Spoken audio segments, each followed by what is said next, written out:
Viv.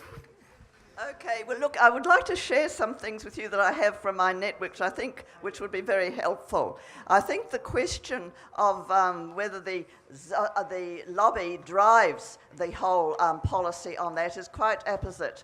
Ilan Pape said that about American foreign policy, that it stood on three legs, which one was the Jewish Zionist lobby, then the Christian Zionist lobby, which in America is very powerful, but also the industrial military complex, and that cannot be underestimated. And just this week in a discussion within a Jewish community situation, there was one of the communal leaders there who claimed quite a lot of intimacy, if you like, with various US military.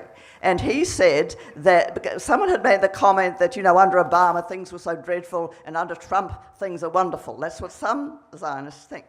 And he said, look, the question of who is in power politically is not so relevant. The reality is that the US Army personnel, all these officers and all the You're a bit loud. Yes, and all the IDF officers have a lot of intimate relationships. And this is something that is a constant regardless of who is in the White House. And I think we need to keep that in mind, that's and that's the industrial military complex. Now, I have to say that... is this a question, Viv? It's really important information. No? Okay. Well, you'd have to be precise. Okay. Well, I wanted to say about what Stephen did at the United Israel Appeal Fund. I wanted to acknowledge that he went in on his own because numbers of us were blocked from going, and he went in and demonstrated and held up a banner saying, "Stop in this middle of this heavily Zionist situation," and it took 4 security guards to take him out.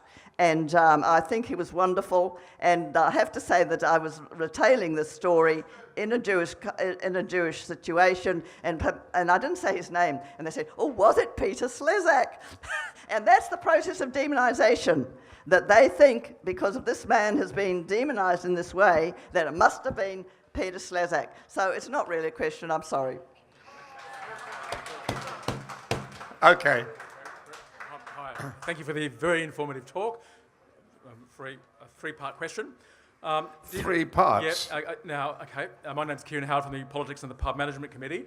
Do you think the strength of the Zionist lobby in Australia has a special resonance or power due to the linkage of 2 narratives, the Zionist narrative of a land for a people without a land, with our own narrative of terra nullius?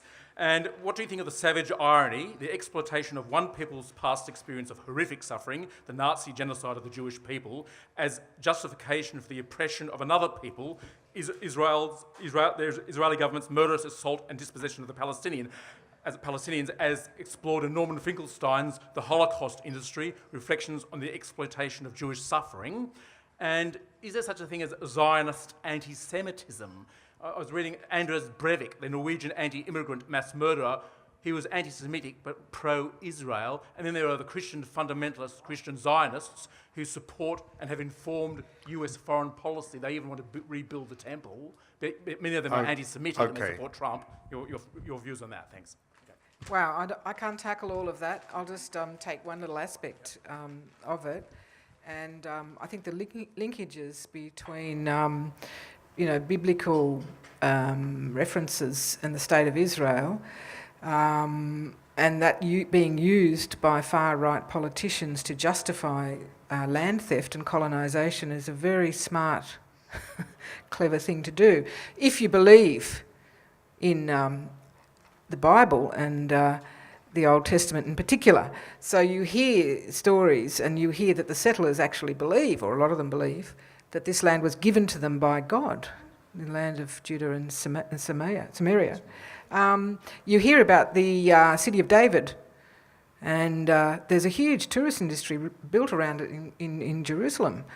But, highly respected archaeologists and historians actually dispute the fact that David ever existed. You know, like, this is incredible. So you're talking about an extraordinary, you know, sort of falsification of history. But I'll let Peter go on to some of the other points you make about the far right and Zionist and, anti-Semitism. Sorry. Just quickly on the point that Cathy made, one of the relevant facts about the biblical stuff is that most Israelis and most Jews are not religious. They don't believe any of it. They don't believe in God. So the paradox is that they will use these biblical, maybe archaeological myths to justify. One of the things that's, to go back to the psychology of the kind of absurdity, the idea, even if it was all literally true, the Jews had a history in Palestine, it gives no rights today, like to me or to European Jews, over the rights of Palestinians who still hold the keys to their houses. So it doesn't, apart from the religious dimension, many agnostics and atheist Jews I know will have this idea that they've said it to me, they are returning. What the fuck are they talking about? I mean, they're returning? I mean, it's insane, and there's no rational way to explain that. So I'm sorry, the other questions, I'll let them pass. G'day, Brian Concannon, anti-Zionist activist. My question relates to the Zionist control of the US and to a lesser extent Australia. The US has vetoed Israeli violations of international law at the UN 40 times and fights Israel enemies in the Middle East using lies and deceptions. The worst thing to happen to the Arabs of the Middle East, and especially the poor Palestinians, was the Balfour Declaration. Trump recognising Jerusalem as the capital was probably the second. The Palestinians weren't responsible for the Holocaust, but they paid the price by the occupation, making it a gigantic prison, and the Zionist Jews becoming modern-day Nazis towards them. All the Palestinians who were lucky to escape with their lives and expelled don't even have the right to visit. But as you were saying, Jews have the right to citizenship even if they have no family there or historical ties. My question is, do you believe the Western world is controlled by fabulously rich bankers, oligarchs, their corporations and puppets who control the banking and financial system, 95% of the mainstream media, fake news and Hollywood, political agendas heading us into a globalised one world government? Do you believe this is a Zionist Anglo-controlled shadow government, shadow police force, and freedom of speech, 1 more minute, 30 seconds, and judicial system, shadow intel agency, and Israeli taps all Australian phone calls because they have the backdoor technology that has the power to blackmail, bribe, etc., and is the reason Zionist organised crime.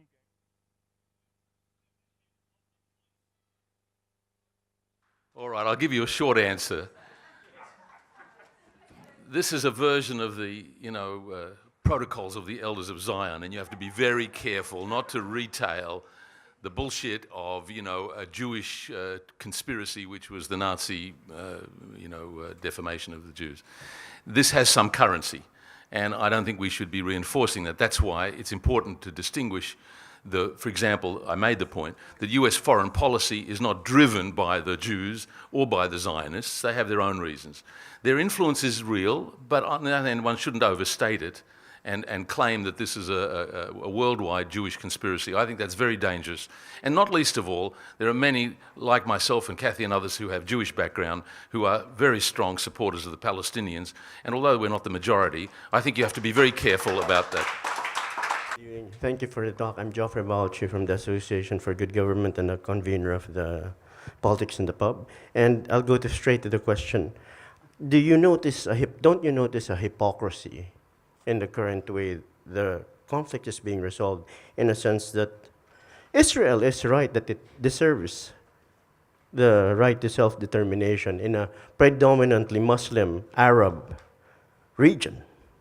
They do not enjoy as much freedom of movement as an Arab Muslim. But at the same time, I'm not yet finished, there is also the hypocrisy that these Arab nations treat the Palestinian Muslim as second-class, sometimes even third-class citizens in their own country. And we hear, no, I have not heard any protest against that.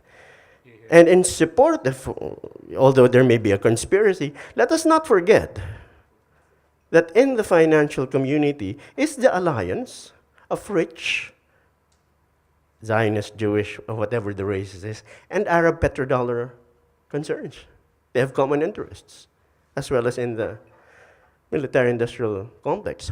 Aren't you afraid that we might be being played as fools in a false dichotomy that Noam Chomsky warns us about? I think in terms of some of the Arab states, I mean, Palestinians have lived and worked and been very free in Jordan for a very long time. In some of the other countries where there have been refugees, in Syria, for example, the conditions were a lot better than they are in Lebanon. Admittedly, Lebanese Palestinians living in camps in Lebanon since 1948 have been, terribly discriminated against. In terms of other Arab nations' support for resolutions in the United Nations, I think you'll find that they have supported most resolutions that have been against the ongoing occupation.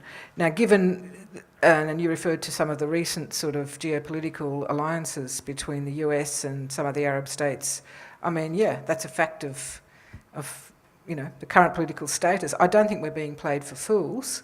I just think we're dealing with a large number of people who have rights to a land. It's not a contestable sort of issue at the moment. It's not that the Israelis have to fight for their land. Their land exists as a result of the decision taken in 1948 and the partition of Palestine. That land exists. What the issue is that they want the rest of the land. They want the whole of Palestine. And it turns out that has been the agenda right from 1948. The whole peace process has been a farce. So it's not that Israel is fighting for their land. They have land. What they're fighting for is all of the land in the Palestinian land. And so the relationship, so I'll just leave it for Peter here for that. Look, I agree with what Cathy said, but if I understood some of your remarks, you were, again, painting Israel as somehow the victim, and they haven't got the freedom with all these Arab countries. The Arab countries around the place have nothing directly to do with the way in which the Israelis are brutalising the Palestinians. You missed a question. My question was, does an Israeli have freedom of movement around that predominantly Arab-Muslim region? Can it freely go into Arab nations? Well, some of them don't want them to come in there. That's not a kind of a... That's what I mean. Is There's that no equity. There is no reciprocity. Are you comparing that to the disadvantage of the Palestinians? You're saying that there's some kind of, violation of Israeli rights? I'm saying that the Palestinians are being used as an excuse. It's not an excuse, it's a good reason to stop Israelis from doing terrible things around the world. And you think, it's a form of boycott. It's a form of boycott. And if you think that Israel are weaker militarily, they will not be bullied? Let me ask you that. I'm not sure I understand. We'll have to do this later. We'll go on to it later, We'll catch up later. Peter, you brought up the neuroticism of some of the members of the Israeli Knesset. I totally concur with that. I self-describe as an agnostic who is genetically and neurotically Jewish. By that by Jewish I mean members of the Jewish people. I suspect that you would describe yourself almost similarly. Maybe you'd say you're an atheist. Okay. Is anybody who's involved in these issues lacking in any neuroticism? If so, whose neuroticism is worse? It's a metaphor. It's a metaphor. I use the word psychopathology, but in a quite strong sense, but in some sense it's a metaphor. It's a kind of normal people who are capable of absurd, irrational beliefs, contrary to the evidence. This is quite well known. So the word neurotic, I mean, these are loose terms, and I don't know how to answer your question literally because I don't think of it literally. We've all got neuroses. I made a much, I think, stronger point that when you believe, there are pathologies where people don't think that their right leg belongs to them. This is called hemi-neglect, unilateral neglect. There's something, in fact, psychologists study pathological forms of belief. There's lots of interesting literature on this. And in politics, I'm just struck with how people are capable of believing things which, for example, in another domain, they would recognise to be irrational. When it comes to certain religious beliefs or political beliefs, people who have a vested interest in a certain position are capable of extraordinary irrationality. Now, one can describe that in detail and literally without using these psychological metaphors, so it's not important quite what label you put on. For shorthand, I used a kind of a psychological term. So does that not apply equally to Zionists and anti-Zionists, that irrationality? Not always, That's no. my point. No. I don't think we're all symmetrically kind of suffering from some kind of delusional state. In fact, it must, I say this at the university of my students, one has to learn how to protect oneself against the natural illusions that we're all prone to. This takes an effort. Chomsky has a phrase for this. He calls it intellectual self-defense. You have to learn to protect against the natural tendencies to swallow certain kinds of mystification and propaganda, which we're all prone to. These are normal weaknesses. There's a whole psychological literature on the biases and heuristics that we're all prone to. So it's a good question, but it's a long story.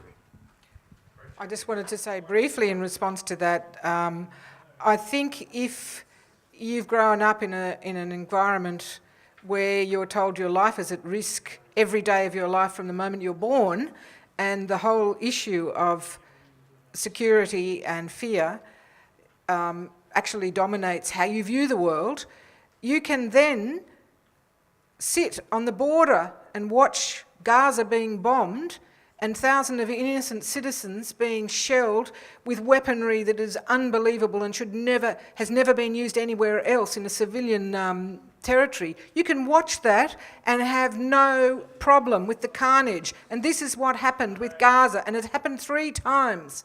And people are still suffering now in a way that we can't imagine, the illnesses from that. Now, how can a community, which is literally, half an hour away or so, and people did. They put up chairs from old cars and sat on a hillside and watched the bombing of Gaza. What sort of psychology allows that? How does a nation become like that? A nation that was founded on principles which were to do with socialism, which were to do with building a new life and a new world and showing the world how you could live together on a kibbutz. How does a nation then watch Gaza being bombed with no problem? Peter Slezac, you mentioned being defamed as an anti-Semite, and you mentioned talk of a court case, like taking this to court. I can imagine any court case is horrible and expensive and long drawn-out affair, but why don't you take this to court? And I imagine it would be reasonably easy to prove in a court of law that it's pure defamation. And perhaps such a win might be publicised, it might open the door to other court cases, and that could be one way of fighting this lobby, rather than writing articles and defending yourself, you could always point to the court case. It's a good question. I don't have a definite answer to the right way to proceed with that, and people differ on this. My colleagues on APAN, and I was included in the defamation where they referred to the academics and the clergymen who were in the cesspit of anti-Semitism. They didn't go to court, but they threatened legal action, and that forced them to withdraw. The ABC withdrew the statement on their website, although it still was published by the Executive Council of Australian Jury. Let me take another example. One could go either way on this. Just quickly, Chomsky, for example, who's probably the most defamed person on the planet, chooses not to pursue it legally, ever. There are arguments for that. There are arguments that you rightly point to, that you might teach them a lesson and warn others to avoid it. I'm inclined to go with Chomsky here. I actually didn't pursue, with my colleagues on APAN, the legal path. I figured partly because it's an enormous amount of time, it's an enormous amount of money. There are other things that you can more usefully do for the cause. And so it's a good question. I don't have you could go either way depending on how you choose. Hi.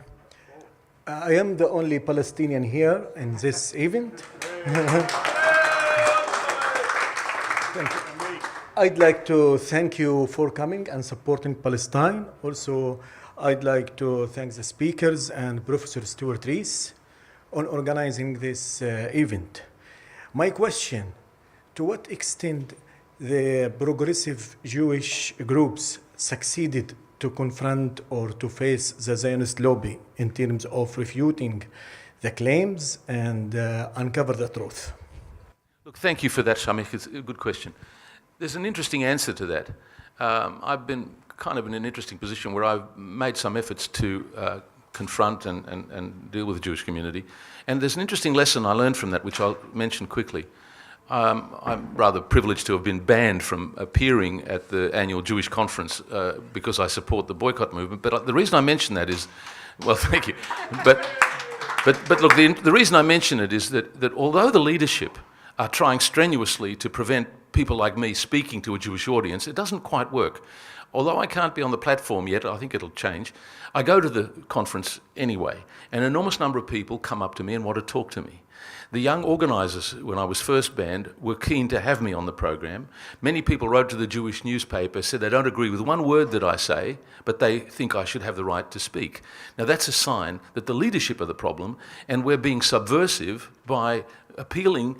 They discovered that when I walked up there, let me tell you quickly the anecdote. When I walked to register at the conference, the Jewish conference, and I got my name tag, or I gave my name, the woman said, "Oh, you haven't got horns growing out of your head after all." Well, that was a cute joke because, look, maybe I look like I'm sort of normal. And that's a surprise. And Cathy's point about the demonisation of people, in the end it doesn't work because in the Jewish community, increasingly, people like all of us in the community can't be so permanently and uniformly defamed if we really don't deserve it. And so we're seeing signs that it's shifting here as well as in America because we're going around the leadership. We're subversive by simply engaging. I had the privilege of talking at a synagogue a week ago, and this is starting to reach out. It's not that we agree, but we can start talking. So there are signs that it's changing. Oh, look, I agree with that. I was just going to say, Shamik, I'm not involved directly with the Jewish community as it, manifests itself through the synagogue or other organisations, but I tend to have had quite a number of one-on-one discussions, relationships with people who have a different opinion to me who are Jewish, particularly in the inner west around the time of the Marrickville BDS. Now, while my opinions might be different to these people, we've maintained relationship over many years, and you can see the ground shifting, as Peter said. It's going to take time, but if you stand up and say, my grandparents were in the Holocaust, I am not an anti-Semite. I believe in the rights of, Israelis, Jewish people, Palestinians equally. I think that stands very strongly in the Jewish community because they realise not everyone can be a self-hating Jew. You can't call everyone who supports Palestine a self-hating Jew. You just can't do that. One point I wanted to make, for instance, about Shari Markson, you may have known she was a journalist with the ABC, with the Australian. She's now working in the Telegraph. She's published some very defamatory things about work that I've done, including these programs about Jerusalem, where she verbatim copied a conversation or a press release she got from the Jewish Board of Deputies condemning these dreadful programs on Gaza. So the fact was she had not heard the programs. She cited that they were about Gaza and that they were incorrect, blah, blah, blah, blah, blah, and that they were appalling, that I should have been allowed to make them, and so on and so forth. I met with her, I sat with her, I talked to her. We spent an hour or so over a coffee. It turns out she explained to me she knew nothing about the situation in the Middle East, and that didn't really matter because she was really only pointing out that the ABC is biased. Yeah. She was going on a trip with her mother in coming months, and she hoped to find something out. I gave her some names of some Israelis in Jerusalem or that she might like to talk to, and we had a very amicable conversation. She later got herself into hot water because she went to one of the hospitals up in Hebron and was talking to some of the soldiers that the Israelis were treating in the Syrian conflict and took names and addresses. Not Hebron, sorry, Golan, in the Golan. But, there's an instance where I connected with her, I told her my story, she listened, I heard her story, and I think she's, going to move on in a lot of ways, especially after her experience in the Golan with the Israeli security. Oh, thanks very much to the panel. It's very enlightening, the discussion. Contrary to our previous speaker here, I am a little bit more concerned about the international Anglo-Saxon banking industrial complex than what he's talking about. But anyway, the main point is I think that we need to get when we're talking about Israel and the Zionist lobby, we need to be very clear on the relationship of forces, which was referred to by Peter.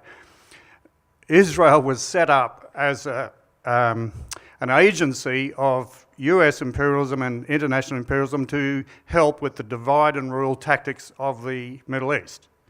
And, you know, that is the essential role that it plays. And the reason why the Zionist lobby is able to play such a role is it fits in with the role that Israel is supposed to play in keeping the Middle East under control. So I think it's very, very important to see that the Zionist lobby doesn't control Washington and doesn't control Canberra. It plays a role in the plans that both those places have for the Middle East to keep the Arab world under control and to keep the Palestinians under control. So I think we need to be very clear on the relationship of forces there and which one is running which one. Thank you. My name's Damien. I'm from Socialist Alternative. Just quick comment. I just think, like, in relation to a thing that was raised earlier, we shouldn't fall into the trap of thinking that the Middle East countries in the Middle East are this homogenous bloc. We don't think that Israel represents all Jewish people. I don't think anyone in this room thinks the Australian government represents people in this room, let alone most of the Australian population. The states that rule over the people in the Middle East don't really represent those populations either. And so the fact that Palestinians are oppressed by a lot of those states is not representative of like the attitudes of most people in the Middle East. And actually there have been many movements in solidarity with the Palestinians by people in the Middle East and in surrounding countries and so forth. But anyway, my question was related to a comment that Cathy raised about the timing of the founding of AJAC. You were talking about how that it was founded around the time that Gough Whitlam was elected, and I was wondering like what your comments were, and like the fact that these kind of like what we see as being sort of really crucial organizations of the Israel lobby were established in a time of radicalism, and there was growing criticism of militarism, Western imperialism, and also more questioning of the narrative about Israel. Particularly amongst the student movement, there was a lot more support for Palestinians growing at that time. How that relates to today, where there's more criticism of the Israeli narrative and the Zionist, a message about it around the world, how that relates to growing radicalizations and struggles against kind of oppression, exploitation that we see, like in the United States here.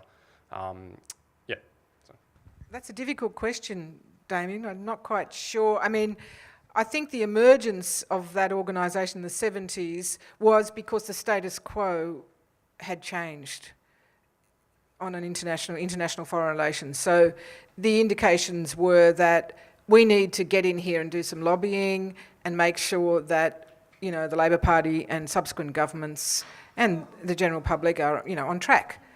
Today, as I mentioned earlier, I think the growing radicalism around, a number of issues, Palestinian issues are but one, but I think what's happened is the emergence of social media, as I said, and large worldwide movements such as the BDS, which have shown that they can be successful and that they're a way that your average civilian can take a stand, can make a stand, can show solidarity.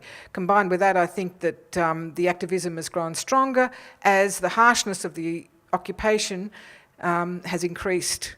And of course Gaza comes into that, which was, quite a radical time in terms of the Australian anti-Israel or anti-occupation movement. Yeah, for sure. Yeah, a US Marxist colleague of mine, Joel Covell, got sacked from his job at Bard College for proposing a one-state solution. I'd just be interested in your reflections on that proposition. Well, look, that's a really big question, and it's become very contested. Increasingly, people are talking about the one-state solution. Well, that's right. I mean, the point and the reason is precisely because, in effect, Israel is controlling everything. There's no doubt about that. And increasingly, the number of settlers is now something like 600,000, and it looks like it's impossible to undo it. I'm not sure what to think about it. I'm still leaning towards the two-state position, which I think, if I'm reading correctly, people who write about it, it still is the international consensus. It's still what I think has a pragmatic advantage, in the sense that we know how to create the two states. You just end the bloody occupation. I think the appropriate question for people that advocate one state, many do, but I don't think they're a majority. Nobody knows what the next step is towards one state. I mean, even inside Israel, 20% of the population are discriminated against very seriously. The idea that the Jews around the world and Israel will give equal rights to all of the now increasingly a majority of the Palestinians, I think it's a pipe dream. And I think that even if one wants to move towards ultimately some kind of binational state, which has been an ideal, a step towards it, a preliminary step, might be to just get the hell out of the occupation and establish some viable arrangement between two independent states. And then in the future, when the economies and their culture can integrate, they hate one another so badly at the moment. The fear on the Israeli side, although it's unjustified, is real. They are terrified, as I mentioned. That's actually a reality. And for the reasons I hinted at. So I don't think that going for one state has got any hope. So, but people are arguing for it. I don't know what else to say about that. I think just quick, following on from Peter, I think the issue, the elephant in the room, is the occupation. And I don't think you can ask anyone to negotiate on an unequal basis when you're under a military occupation. So before you could even consider one state, two states, and it's not our role. It's not for us to say what the solution is. For what our role is to advocate for justice. And therefore, the occupation has to end. That's the end of it. The Palestinians are the ones who will decide whether or not they would want to be part of anything called a one-state solution. And I feel very ambivalent about it too, because I don't believe it's our place, my place, to be saying it should be one or it should be two. No, the status quo is two, but the elephant in the room is the occupation. End the occupation now, and let's see what happens. Let me add. Look, Cathy's right. Let me add to that. One of the important features of the one-state, two-state debate, which Finkelstein got into hot water about, as some of you may know, one thing that's very important, if you're pushing for BDS, for all sorts of good reasons, one has to be very careful not to be using that as a fig leaf to cover a push for the one state. I know that the leading BDS figures like Omar Barghouti and others, and Ali Abu Nima, they actually are, independently of their support for BDS, also support one state. This gives, and according to Finkelstein, and I agree with him, it gives ammunition to the Zionists, who repeatedly will say, look, the push for BDS is an attempt, they use the word, to destroy the state of Israel. Now, legally, in a certain sense, as Finkelstein points out, Israel has a right to exist now.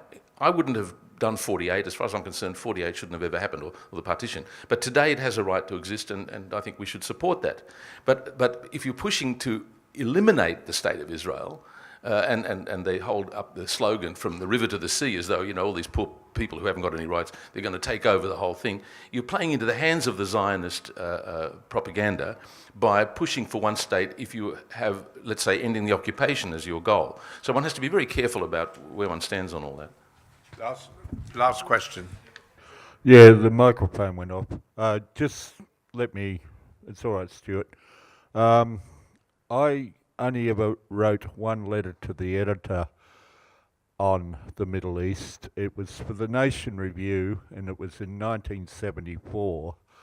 And the policy then, I was the Runker editor at New South Wales Uni, the policy of the Australian Union of Students then was democratic secular state is a solution to the problem. That's 44 years ago.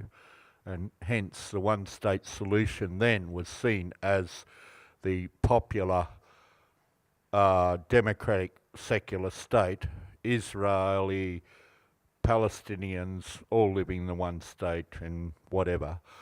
Because I wrote that letter saying this is the policy of AUS, and because the president of the student union that I work for, John Green, who went on to be a multi-millionaire barrister, we were both studying law together. We were part of the go-ahead committee to re-elect the Whitlam government. So the Jewish Board of Deputies accused him of associating with a well-known anti-Semite, me, who'd written one letter to the editor advocating a democratic secular state. 3 years later, he said to me when it was too late, "You should have sued the pants off the bastards." But leaving that aside, my law career came to a crashing halt as a result of that. No, exactly. But I'm saying this is how sensitive the Zionist lobby was back then when AUS advocated a democratic secular state. The Jewish Board of Deputies poured in $100,000 to the Australian Union of Jewish Students to smash AUS for supporting a terrorist organisation known as the PLO.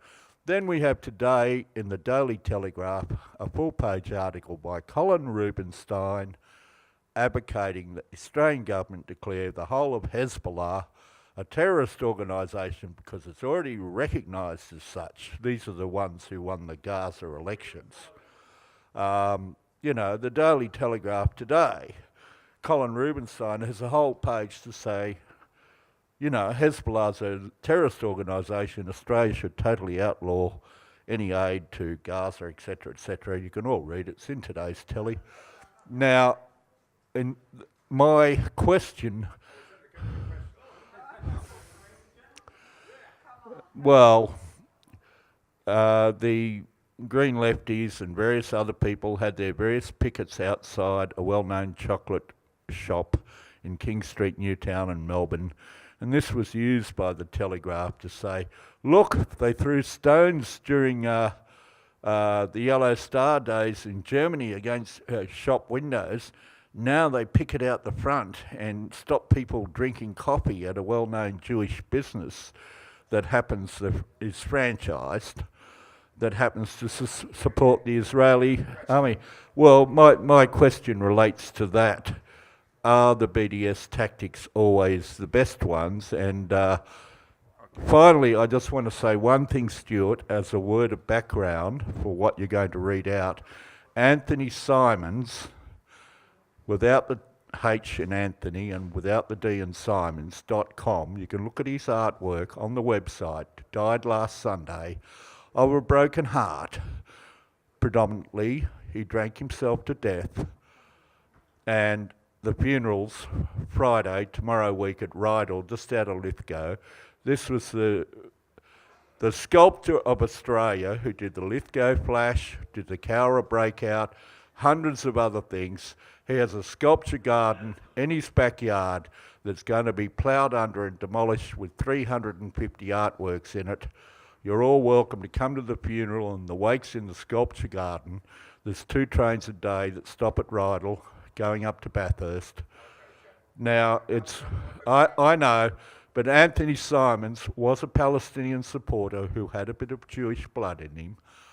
And what I'm saying about Anthony is his final work was supposed to be in Hyde Park, the Black Diggers Memorial. But what's there instead is 2 bullet missiles and 4 case shells.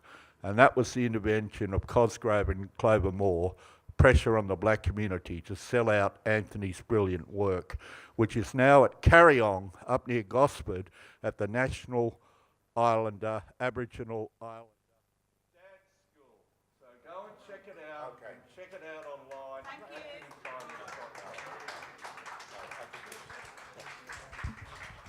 you. Now, look, I think one of the key things in a meeting is to watch the energy level of the audience, and I think we've done incredibly well tonight on an issue that is about, look, it's essentially about 2 things from my...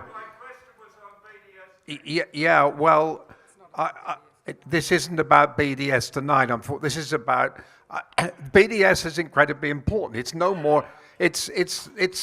I agree. It's the most important international justice movement around the world. It is. No. It's taken for granted across European campuses, churches, trade unions, and indeed across American campuses, where the leaders of the BDS movement are disproportionately Jewish students. So let's not demonize the letters BDS. I thank Jeff for the question in that respect. It is a very important movement. I'll just repeat the. Okay, I've got a series, 3 brief commercials. I'm not sure I've got the right order. The first concerns a seminar on blockchain and its economic implications. Those of you who've made a fortune out of your law practices can invest in blockchain. Anyway, the seminar is 2 to 4 on this Sunday in 122 Little Eveley Street, Redfern. Then there's this is in addition to Jeff's long-ranging but important commercial about the death of the Aboriginal sculptor Anthony Simons. The funeral is on Friday, the 9th of March, this Friday coming, at 1 p.m. at the Rydal Chapel. And then this is a repeat of a meeting we've had so many times. It's about 2 p.m. on Sunday, the 25th of March. We'll repeat this notice again here. It's a Palm Sunday rally in March. Refugees are welcome here. The well-rehearsed cruelty to asylum seekers and refugees is a significant achievement of the Turnbull government. And the Coalition for Justice and Peace in Palestine is showing an important film, The Radiance of Resistance, on the 12th of April at 7 o'clock. You can get tickets on the CJPP website.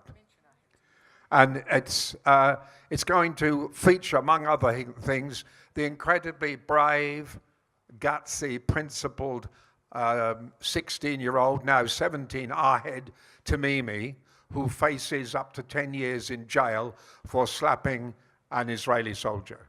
And to their credit, the ABC 7:30 report did that important unmasking of that. The last commercial is about. I won't forget that. The last commercial is called, and in a way, this is John Hallam, a significant nuclear campaigner, keeps reminding me of this, is the most threatening issue facing us, the Nobel Peace Prize versus the Doomsday Clock. That's on from 12 to 2. There's speakers at Jem Ramold, the Australian director of ICANN, who won the Nobel Peace Prize, Richard Benoski, former diplomat and ambassador, and Nick Dean, a peace activist with Marrickville Peace Group.